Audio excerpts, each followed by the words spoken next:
All right, let's talk about something we've all felt, but, well, we rarely ever talk about it. You know that feeling? That deep, kind of unsettling vibe that creeps in when everything goes completely quiet? We're going to get into exactly why silence can make us so uncomfortable. So let me ask you straight up. Why are you afraid of silence? And look, I don't mean the jump scare kind of silence in a horror movie. I'm talking about the quiet of an empty room. Or, that awkward pause in a conversation that just goes on a little too long. What is it really about a lack of noise that can make us feel so uneasy? Okay, so to really dig into this, let's do a little thought experiment together. Just for a second, I want you to imagine a moment of real, absolute quiet. I mean, in this crazy, buzzing world we live in, what would that even feel like?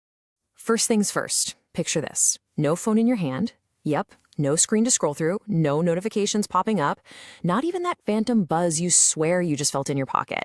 That little digital part of you, it's just gone. And then, on top of that, there's no noise. Nothing. No music playing, no podcast in your ears, not even the faint hum of traffic outside. Just pure, unbroken stillness. So, in this total vacuum of, well, anything from the outside world, what's left? It's just you, alone. How does that feel? A little strange? Maybe even kind of loud inside your own head? You know why? Because that void of silence, it never stays empty for long, does it? It's like our brains just can't stand a vacuum. When there's nothing coming in from the outside, they just start creating their own noise. And that actually gives us a really simple but kind of powerful way to define silence. It's just that moment when the brain has literally nothing to distract itself with. Zero input from the outside world. And bam, the second that happens, the floodgates just swing wide open.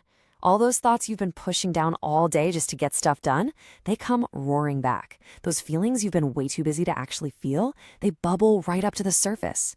And all those memories, the good and the bad, the ones you keep packed away, yeah, they all come back for a visit. It's a total internal flood. So what happens when we're suddenly facing this chaotic world inside our own heads? What's our mind's first automatic reaction? Simple. We look for the escape hatch. It's the super simple two-step plan that our brain runs on autopilot. Step 1, the inside world comes rushing back in, full force. And then step 2, almost instantly, our mind starts scrambling for an exit. It's desperately looking for any kind of noise to drown it all out again. And what are these escape routes?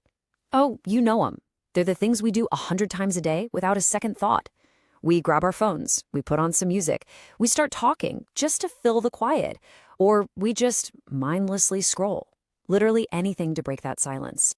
I mean, this really boils it down to the choice we're always making, whether we know it or not. When we're in silence, we have to face ourselves. But when we surround ourselves with noise, we can face literally anything else in the entire world. So that brings us right to the heart of it, doesn't it? Why do we automatically choose to face anything else? What is it about the quiet that makes our first instinct to just run? Well, the truth is, it's not because silence itself is bad or scary. It's because, and this is the key insight here, silence makes us face ourselves. It just strips away all the little buffers we put up between you and, well, you. You know, a really good way to think about it is this. Silence is a mirror. That's all it is. It doesn't create anything new or scary. It just reflects what's already there, inside of you. Your thoughts, your worries, your hopes, all those unresolved feelings. And let's be honest, sometimes looking in that mirror can be pretty intense. And so that brings us to the last and maybe the most important question of all. It's what this whole thing has been leading up to, and it's a question that only you can answer for yourself. The next time you find yourself in a quiet moment and you automatically reach for your phone, or you flip on the TV just for some background noise, just pause for a second and ask yourself, what am I really running from?